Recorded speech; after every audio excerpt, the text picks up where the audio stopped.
Samajwadi party के सांसद शफीकुर रहमान बर्क ने कहा कि पीएफआई पर बैन से देश में लोकतंत्र के लिए खतरा पैदा हो गया है। अगर पाबंदी लगानी ही है तो आरएसएस पर लगाओ। बैन मुनासिब नहीं है। इस तरीके से अगर बैन लगाएंगे तो सारी पार्टियां हिंदुस्तान की बंद हो जाएगी, डेमोक्रेसी खत्म हो जाएगी। हिंदुस्तान के अंदर जो जमहूरियत है, तो जमहूरियत का कॉन्स्टिट्यूशन ऑफ इंडिया मौजूद है हमारे सामने। उसमें कोई ऐसी दफा नहीं है कि उनको मतलब ये देश के लोगों पर इस तरीके से कोई कहने का हक ना दिया जाए, उन पर पाबंदी लगाई जाए। उनके हर काम को आप संदिग्ध यानी मशकूक निगाहों से देखते हैं, तो ये तो आपकी तंग नजरी है, ये बात नहीं। पीएफआई को आप क्या राजनीतिक दल मानते हैं कोई?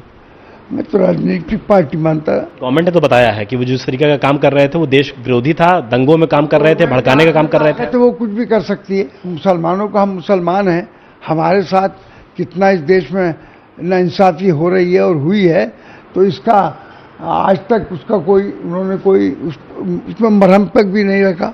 आरएसएस का भी वर्क और उनका देखिए आपस में, बहरहाल वो क्या ऐसा काम कर रहे हैं और आरएसएस क्या काम कर रही है। आरएसएस तो कभी कोई कंडम नहीं किया गया। आरएसएस तो खिलाफ है मुसलमानों के। ये फैसला 24 ही करेगा।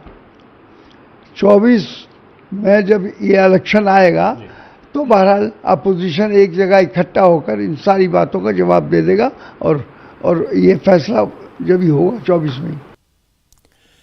शफीकुर रहमान बर्क पीएफआई को सपोर्ट करें, सरकार का विरोध करें, इस मसले को हिंदू मुसलमान से जोड़ें, यह कोई नई बात नहीं है और न हैरानी की बात है। लेकिन सरकार का दावा है कि पीएफआई के नेताओं के संबंध आईएसआईएस से हैं। बांग्लादेश के प्रतिबंधित संगठन जमातुल मुजाहिदीन से भी पीएफआई के रिश्ते हैं। पीएफआई के कुछ नेता साउथ इंडिया में अंसार उल खिलाफा के नाम से एक टेरर मॉड्यूल चला रहे थे। अक्टूबर 2016 में केरल पुलिस ने कन्नूर में इस मॉड्यूल के 13 लोगों को गिरफ्तार किया था, जो पीएफआई के मेंबर थे।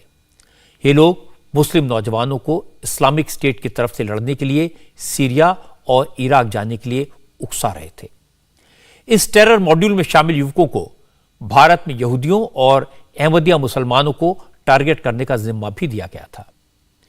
इस मॉड्यूल ने हाई कोर्ट के जजेस, पुलिस अफसरों को और कोची में जमात इस्लामी के प्रोग्राम पर हमले का प्लान भी बनाया था। जब इस तरह के फैक्ट सामने हैं तो किसी संगठन ने पीएफआई पर बैन का विरोध नहीं किया, लेकिन जो पार्टियां पीएफआई के सपोर्ट में हैं उन्होंने दबी जबान से कहने की कोशिश की कि पाबंदी जल्दबाजी में लगाई गई।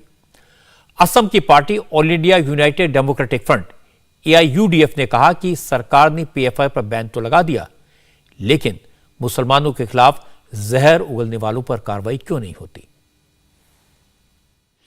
मैं समझता हूँ ये थोड़ा सा शायद बिफोर टाइम हो गया। इन्वेस्टिगेशन होने देना चाहिए था। अगर ये एंटी मतलब कंट्री कोई एक्टिविटीज़ में इन्वॉल्वमेंट है या सामाजिक कामों में इन्वॉल्वमेंट इनका है, इंक्वायरी के बाद अगर वो सब बातें आ जाती है तो कानूनन जो होना चाहिए वो तो होगा, लेना चाहिए। लेकिन इन्वेस्टिगेशन स्टेज पे अभी इन पे कार्रवाई करना ये पता नहीं कैसा है, ये तो वही जाने।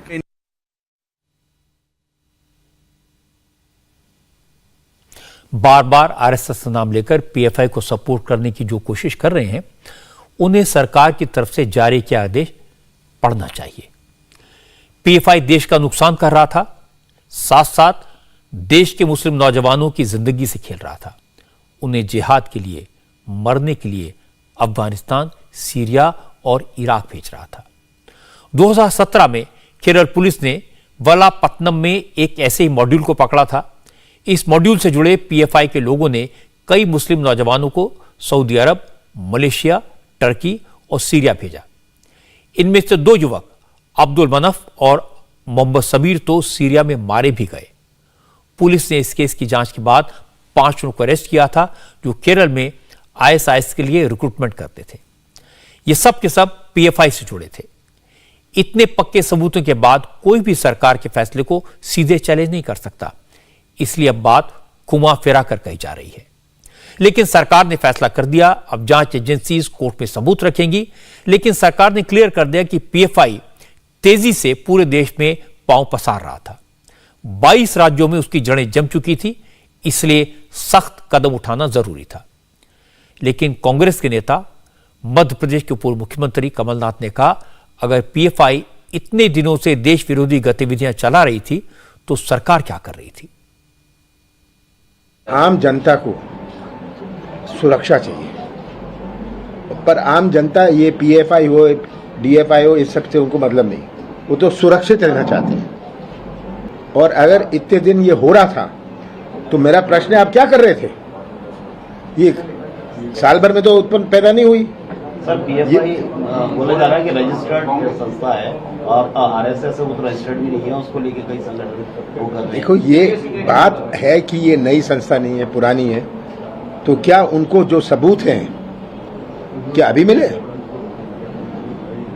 अगर ये पहले से चल रही थी और ये आतंकवादी संस्थाओं से जुड़ी हुई थी तो आप इतने साल क्या कर रहे थे? कमलनाथ आज पीएफआई को बैन किए जाने पर सवाल उठा रहे हैं, लेकिन शायद वो भूल गए कि पीएफआई पर प्रतिबंध की मांग खुद कांग्रेस पार्टी ने की थी। 2012 में जब केरल में कांग्रेस की सरकार थी, उस वक्त केरल सरकार ने केरल हाईकोर्ट में एक हलफनामा दायर करके कहा था कि पॉपुलर फ्रंट बेहद खतरनाक संगठन है। कर्नाटक में भी जब कांग्रेस की सरकार थी, उस वक्त भी कांग्रेस ने पीएफआई पर बैन लगाने की मांग की थी। लेकिन अब मोदी सरकार ने पीएफआई पर बैन लगा दिया तो कांग्रेस सवाल उठा रही है। इसीलिए आज कर्नाटक के मुख्यमंत्री बसवराज बोम्मई ने कहा कि आज कांग्रेस कुछ भी कहे, लेकिन इससे पहले कांग्रेस, सीपीआई और सीपीएम भी पीएफआई को बैन करने की मांग कर रहे थे। It was a long time demand by the people of this country, by all political parties, including opposition. देश के लोग और सभी राजनीतिक दल, जिसमें सीपीआई, सीपीएम और कांग्रेस जैसी कई विपक्षी पार्टियां भी शामिल हैं, सभी लंबे समय से पीएफआई पर बैन की मांग कर रहे थे। जो लोग पीएफआई पर बैन की आड़ में आरएसएस पर सवाल उठा रहे हैं, उनको जवाब दिया आरएसएस के नेता इंद्रेश कुमार ने। इंद्रेश कुमार राष्ट्रीय मुस्लिम मंच के संयोजक हैं, मुसलमानों के बीच में काम करते हैं। उन्होंने कहा, कांग्रेस की सरकारें एक बार नहीं कई बार आरएसएस पर पाबंदी लगाकर देख चुकी हैं, लेकिन सरकारों को हर बार अपना फैसला वापस लेना पड़ा।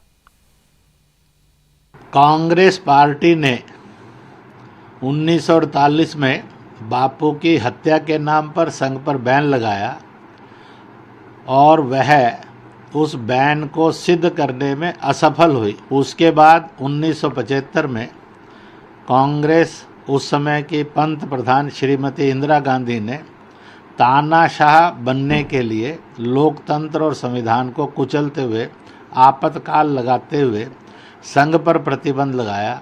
अल्टीमेटली संघ पर से प्रतिबंध हटाना भी पड़ा और वह तानाशाही समाप्त हुई और देश में संघ लोकतंत्र का रक्षक बनकर उभरा।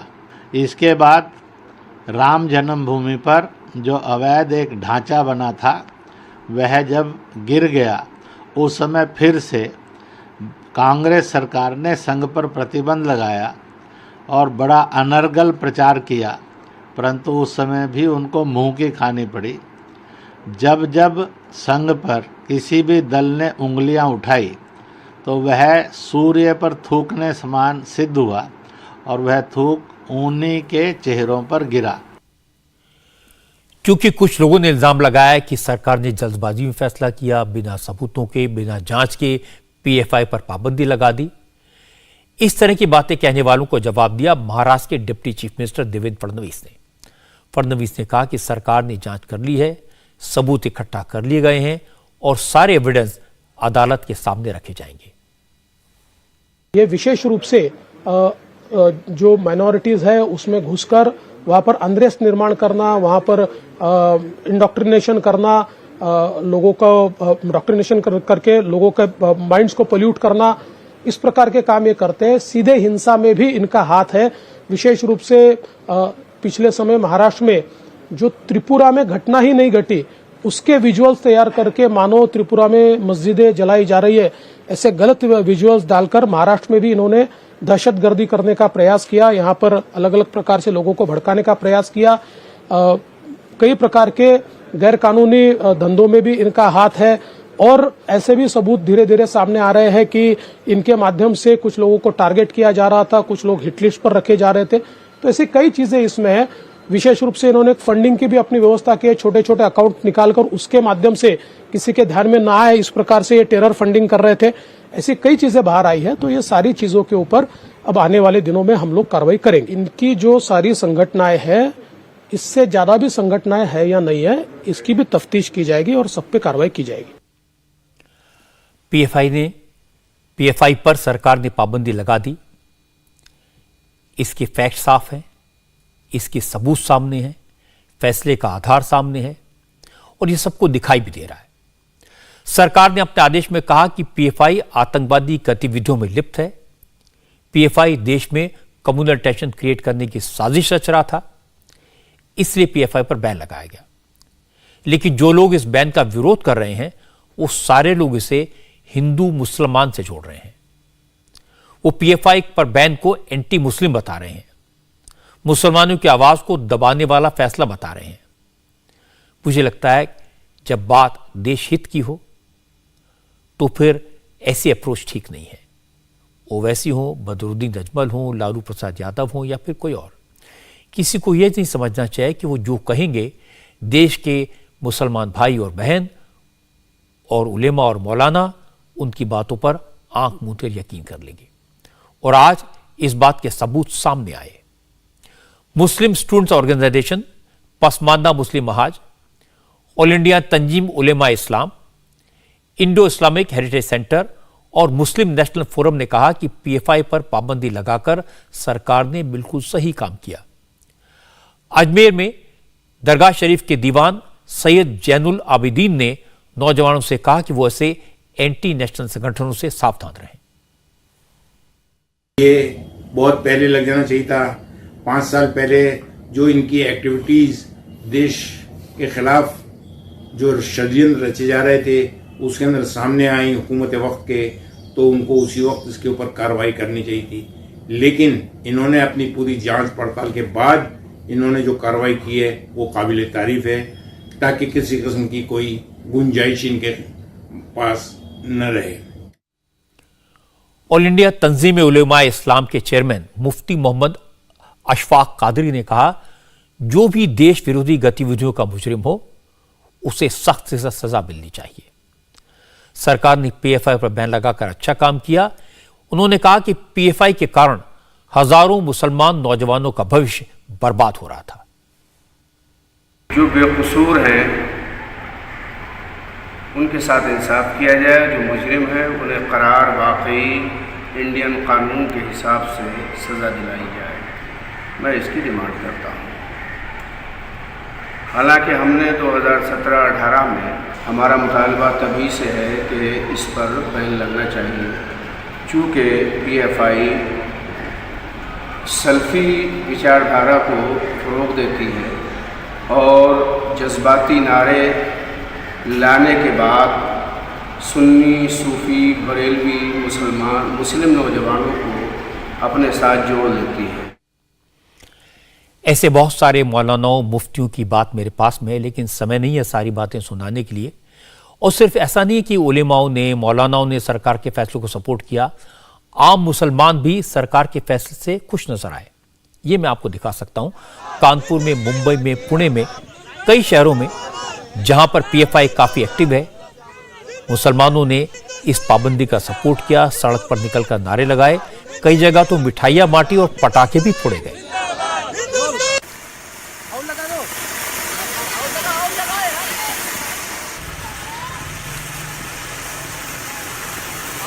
मुंबई में मुस्लिम महिलाओं ने पीएफआई पर बैन के सपोर्ट में मार्च किया और कहा सरकार ने बिल्कुल सही कदम उठाया है। पीएफआई ने ना आज तक लोगों को सिर्फ गुमराह करने का काम किया है। उसने बाहर देशों से फंडिंग की है और यहाँ के लोगों को, जो लोग बेचारे मजबूर है, परेशान है, पैसों को लेकर, रोजो रोजगार को लेकर, उनके जरिए लोगों को, हमारे हिंदुस्तान को गुमराह किया उसने। देश को सिर्फ बर्बादी की तरफ ले जाना चाहते हैं ये लोग। बाहर से जो फंड वगैरह जमा करके जो नौजवान हैं उनको गुमराह कर रहे हैं। आम मुसलमान कहते हैं कि पीएफआई के लोग मुस्लिम नौजवानों को गुमराह कर रहे थे, ये उन्होंने होते हुए देखा है। मुस्लिम संगठनों के नेता भी समझते हैं कि पीएफआई कोई साधारण संगठन नहीं है। इसे चलाने वाले चतुर चालाक हैं। सारे मुस्लिम संगठनों से अलग अपनी एक अलग पहचान बनाना चाहते हैं, आइडेंटिटी क्रिएट करना चाहते हैं। पीएफआई के लोग कानूनी पेचीदगियों को समझते हैं, इसलिए इन पर बैन लगाने से पहले सरकार ने पूरी तैयारी की और सावधानी भी बरती। सरकारी एजेंसियों के पास सबूत हैं। पीएफआई के संबंध अंतर्राष्ट्रीय आतंकी संगठनों से रहे हैं। इनके लोग आईएसआईएस की तरफ से लड़ने के लिए सीरिया, इराक और अफगानिस्तान तक गए हैं। पीएफआई के वर्कर्स के खिलाफ 1300 से ज्यादा क्रिमिनल केसेस दर्ज हैं। केरल, कर्नाटक और तमिलनाडु में पीएफआई के लोगों ने कई हत्याएं की हैं। केरल और तेलंगाना के जंगलों में पीएफआई ने अपने काडर की मिलिट्री ट्रेनिंग के लिए कैंप बनाए हुए थे। खतरनाक हथियार और गोला बारूद के मामले में पीएफआई के 41 लोगों को कोर्ट ने सजा सुनाई है। पीएफआई को बाहर के मुल्कों से फंड मिलते हैं।